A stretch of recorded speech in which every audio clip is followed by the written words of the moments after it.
Right, press record, press share. There we go, guys. Okay, right, we'll resume. Okay, everybody. So hopefully you can all see that.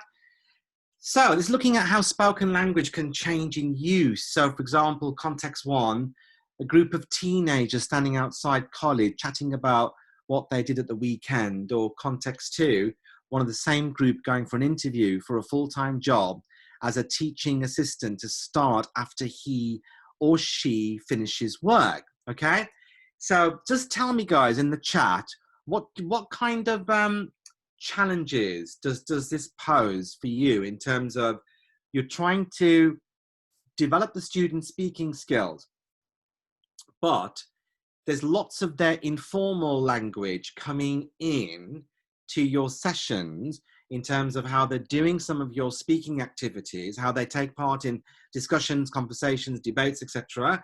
And you want them to now move to kind of shift paradigms almost, so they're kind of using more formal English. So it's more appropriate to the context. Tell me about the challenges of that, trying to work within the paradigms here, okay? Any thoughts there? Street talk crossover. That's interesting, Dorette. That's in. So you do, I mean, for example, one of the things that I sometimes do is I'd present some script which is using very colloquial language or very informal, and I get students to translate it, and I give them some formal language vocabulary for them to be able to do the translation. So teaching informal slang language, yeah, very good, fantastic, yeah. So really getting students to compare, absolutely compare what they're doing. They complain as they feel that it should be the one language. Yeah, that's true. Teach them, Shirley's saying, teach them that we use language differently according to setting. It's a question of letting them know their normal language is fine. Absolutely, and that's fine in terms of using the English language in an appropriate way, but also where we need to use it for certain situations, then this is where it becomes really important. I mean, I've done little activities whereby I might give little snippets of little conversations. I'll say, well, which one do you think is appropriate, you know, outside college, with your friends, with your manager, with your teacher, with your parent, or et cetera, et cetera, et cetera. And then get them to do the matching activity. Yeah, showing them videos. Oh, and I wanted to mention as well, have you all come across some really good videos on the BBC Bite-Size Functional Skills English? So BBC Bite-Size have got a functional skills section, and there's some really good videos that help to develop the student speaking and listening skills. You know, please have a look at those, because they're really, really important too. Yeah, we're getting some good stuff. Yeah, you know, like matching activities. I mean, I've done this on interactive whiteboards where I have all my little statements, which is slang, and then I've got how it can be translated into more formal English to help with their presentations for their speaking and listening, and get them to match, and then get the learners to try to use some of those utterances in the actual kind of class itself. I'm just going to go through a couple of other activities that I found useful. Have some of you used the back-to-back vocabulary exercise? Back-to-back. Basically, what you do is, well, this only works with face-to-face, by the way. It's not going to work, obviously, you know, with digital formats. But in a classroom, you get students to work in pairs, and then they're sitting back-to-back to each other.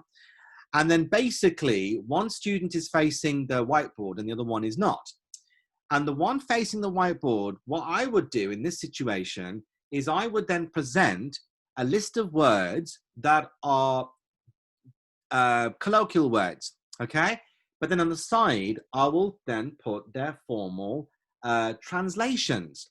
And what I would do is I would get the student to then describe the slang word using formal English, but then the other person has to guess what the slang word is.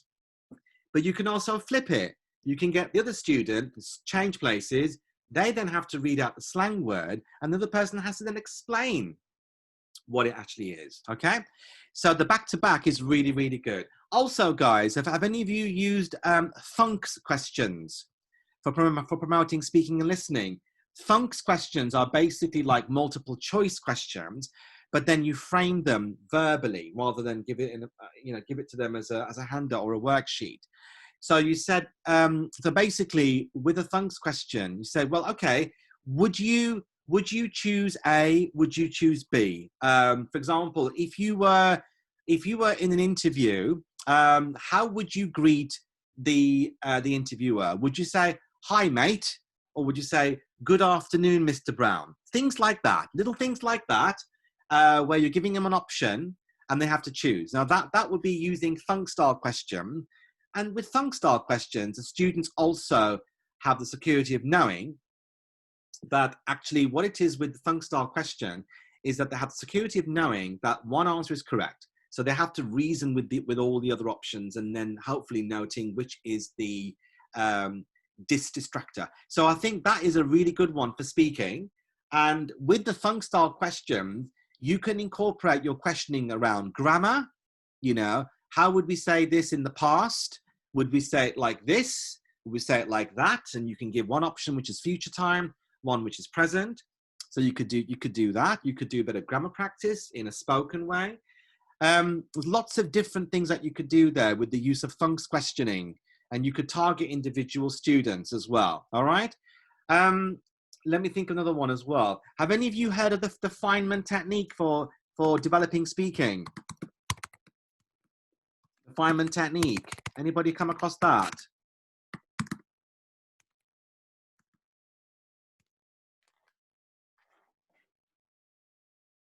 Okay, with the Feynman technique, it comes from Richard Feynman, who was a famous American physicist, and he came up with a very simple model that can really, well, it's basically using the power of the student's speech to improve their learning. So this could actually have an effect on improving their reading and writing through speaking.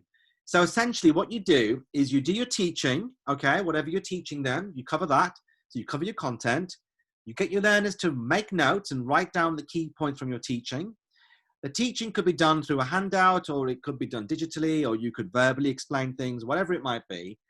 And then you get the learners to make notes. Now, this is where the power happens. The learners then put their notes to one side. They have to verbally recount what they understood from your teaching. They have to go back, and even if they have to look at their notes initially, they then put their notes away, then they have to verbally recount back. Okay. And then at this point, the teacher then says, okay, either they have got it, fine, and I'll do more advanced work with them, but then they probably need more help. Then I'm going to ask them to go back to the note, or I may have to reteach things. Okay. So the Feynman technique really gets the learners to use their speaking skills to help them with their learning in general. And that's very powerful. And if you know, and this is something that I always do with improving student speaking skills, okay, I will know that a lot of my students are using lots of informal language, lots of text language, slang, street language, however wish you want to call it. That's okay. That's who they are. That's fine. Not a problem. However, as a language teacher, I've got a duty and responsibility to introduce them to alternative language choices that are going to serve them well for the exam in terms of looking favorably, you know, in the eyes of the examiner, the assessor, and also serve them well when they are then, you know, working, they're in jobs, they're starting businesses, whatever it might be, or just for them as individuals, just in terms of improving their powers of expression, have more variety. What I would be doing is I would be exposing them to words, individual words, semi-fixed expressions. I'd be giving them fixed expressions. I'd be giving them utterances that are more commonplace in formal situations. So I would be pipelining these language points in. So learners are exposed to it, and then they then have the choice to use it. And even if I have to do directed pair work with them, where I'm asking them to do a conversation, but I'll give a list of words, formal English words, that student A has to use in the conversation, and then I have to give another one for student B to use in the conversation.